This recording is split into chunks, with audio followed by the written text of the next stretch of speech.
kahulugan. I am only precisely placing a distinction between the two. Yun lamang po. Wala pong ibang natutupak po. Magkakaisipan po talaga tayo. Kahit na po maghapon ako nagsasalita. General ko lang. Pag hindi po nyo lang mag-distinction, may wala pong alam. Magkakaroon lang po tayo ng pagkakaroon. Huwag po ninyong bibigyan ng pagkakaroon. Malinis po yung nangaring ko. Yes. Tumi, ito po ay naprosesi. Kasi wala ito yung pagkakaroon naman yung pwede na pag sinabi namin ang alamon, pag-ipwede pa sa mga. Hindi po.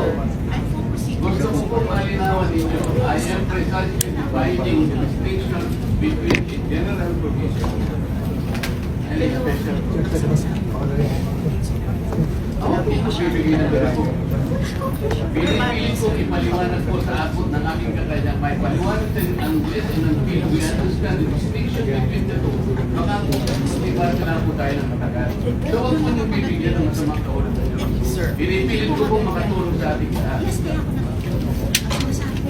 Sa mga itindihan po nyo yung distinction. And then po, so wala po tayo sa dalawa.